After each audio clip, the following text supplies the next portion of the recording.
dire que ça a été un drame. Il y a eu 8 morts. Les familles sont en deuil.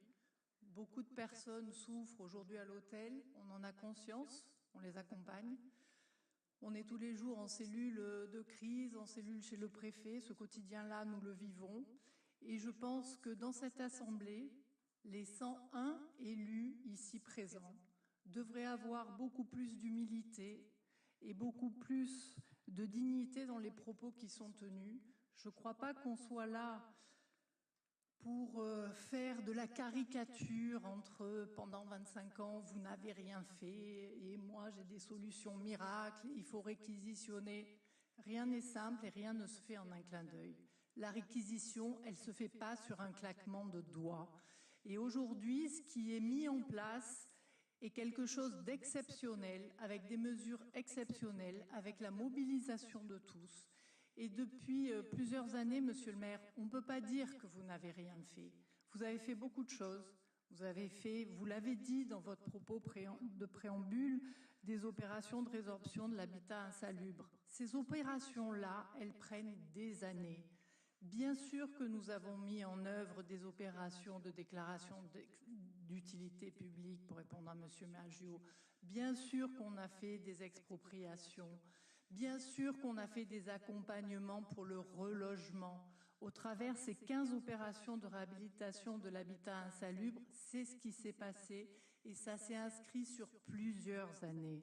Que ce soit au Panier, que ce soit à Belzunce ou que ce soit à Saint-Mauron-Gaillard. Les opérations, et Arlette l'a dit, et l'a dit de façon très détaillée, de façon très posée, de façon très responsable. Les opérations en rue, les opérations qui sont menées dans les quartiers nord pour la résorption de ces habitats, de ces copropriétés dégradées. Il ne faut pas oublier, parce que ce sont des propriétaires privés et le droit français protège la propriété. Et donc les procédures sont longues et complexes. Il faut en avoir conscience. Les opérations que vous avez menées, Monsieur le maire, Lazac du Rouet, on l'oublie, mais c'était les premiers bidonvilles.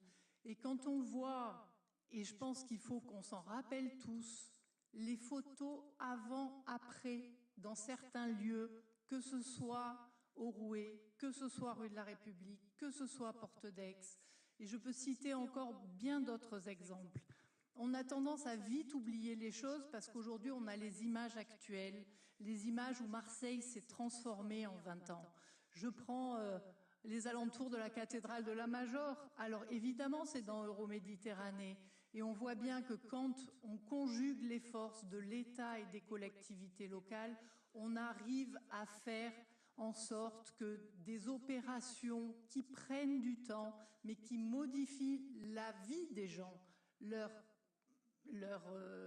cadre de vie, à la fois à l'intérieur de leur logement, parce que Euroméditerranée, c'est pas simplement un quartier central des affaires, c'est pas simplement du bling-bling, c'est aussi de la résorption d'habitat insalubre, que ce soit rue de la République, que ce soit autour de la Porte d'Aix, que ce soit, et l'opération est en cours, autour du collège Versailles, parce que la présidente du département envisage de refaire ce collège et qu'il faut requalifier l'ensemble du bâti à côté.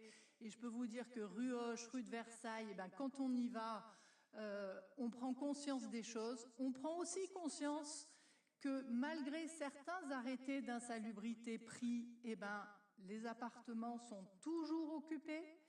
Et donc, il y a une chaîne de responsabilité qu'il faut mettre en cause. C'est à la fois, bien entendu, les propriétaires, les syndics, les collectivités, l'État, la justice, quand un morceau de balcon tombe pendant la marche blanche au 20 boulevard Garibaldi, eh ben, l'injonction de façade, elle date de 2012. Depuis 2012, nous nous battons pour que cette façade soit refaite. Nous sommes allés voir le procureur de la République pour qu'il accélère les procédures. Eh bien, malheureusement, souvent, c'est classé sans suite parce que les priorités, elles ne sont pas toujours là. Donc je pense qu'il faut beaucoup d'humilité dans ce débat-là, dans ce discours-là, des 101 personnes ici présentes. Et je tiens à remercier certains qui ont eu quand même des propos très modérés, qui sont constructifs, qui font des propositions. Alors, bien sûr, elles ne sont pas toujours simples à mettre en œuvre, mais en tout cas, elles méritent d'être réfléchies. Je tiens à dire qu'Euroméditerranée, par exemple, c'est 30% de logements sociaux, bien au-delà de ce que la loi impose.